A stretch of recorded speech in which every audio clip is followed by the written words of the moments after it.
ലൂസിഫറിൻ്റെ സമയത്ത് കണ്ടിട്ടുള്ള ഋത്വിരാജ് സുകുമാരൻ ഒരു 4 years കഴിഞ്ഞു. അതിനിടയ്ക്ക് പുള്ളി തന്നെ ടെറൈനൊക്കെ മാറ്റി ശരിക്കും സിനിമകൾ ചെയ്തു. സലാർ ഉൾപ്പെടെ വലിയ വലിയ സിനിമകളുടെ സെറ്റിലേക്ക് പോയി വീണ്ടും സിനിമ വന്ന് കംപ്ലീറ്റ് ചെയ്തു. ഇപ്പോൾ എമ്പുരാൻ കംപ്ലീറ്റ് ഇരിക്കുകയാണ്. അപ്പോൾ ആ ഡയറക്ടോറിയൽ ഹാറ്റ് ചെയ്ത ആ പൃഥ്വിരാജ് സുകുമാരൻ 4 yearsലെ ആ ട്രാൻസ്ഫോർമേഷനിൽ ആ ഡയറക്ടറെ നിങ്ങൾ സെറ്റിൽ കുറേ കൂടെ കൂളായോ കുറേ കൂടെ ലൈറ്റായോ അല്ലെങ്കിൽ എങ്ങനെയാണ്? പുള്ളി ഫസ്റ്റ് പടത്തിൽ ഭയങ്കര കൂളുമായിരുന്നു, ഭയങ്കര എഫിഷ്യൻറ്റും ആയിരുന്നു. ഞങ്ങൾക്ക് ജോലി ആക്ച്വലി വളരെ സുഖമായിരുന്നു. അതായത് രാജു പറയുന്നത് ചെയ്യാൻ ശ്രമിച്ചാൽ മതി. പറയുന്നത് ചെയ്യാൻ ശ്രമിച്ചാൽ അതെ, അത്രയും ക്ലാരിറ്റിയും ഞാൻ എപ്പോഴും പറയാറുണ്ട്, രാജുവിൻ്റെ ഒരു ക്ലാരിറ്റിയും കൺവിക്ഷനും ഒക്കെ. കാരണം എന്ത് വേണ്ടെന്നുള്ളതിനെ കുറിച്ചാണ് രാജുവിന് കൂടുതൽ വ്യക്തമായിട്ടുള്ള ധാരണയുള്ളത്. അപ്പോൾ അതുകൊണ്ട് വളരെ നല്ല സുഖമാണ്, വളരെ കംഫർട്ടബിൾ ആയിട്ട് വർക്ക് ചെയ്യാൻ പറ്റുന്ന. ഇപ്പോൾ ഒരു ഫേവറേറ്റ് ഡയറക്ടേഴ്സിൻ്റെ ഒരു ലിസ്റ്റ് ചോദിക്കുകയാണെങ്കിൽ ആദ്യത്തെ 5 പേരിൽ പറയുമ്പോൾ തീർച്ചയായിട്ടും രാജുവിൻ്റെ പേര് അതിൽ തീർച്ചയായിട്ടും എനിക്കുണ്ടാവും.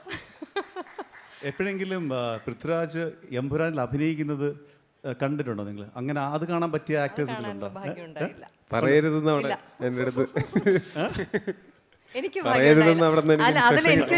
എനിക്ക് അവിടുന്ന് കൈയൊക്കെ വെച്ചിട്ട് ഇങ്ങനെയൊക്കെ കാണിക്കുന്നുണ്ട്. എനിക്ക് ഞാൻ രാജുവിൻ്റെ അടുത്ത് ബാക്കി എല്ലാവർക്കും ജോർജിയ, അമേരിക്ക, ഈ പോവാത്ത രാജ്യങ്ങളൊന്നുമില്ല.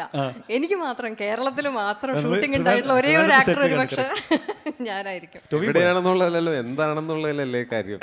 കണ്ടു. Okay, thank you so much.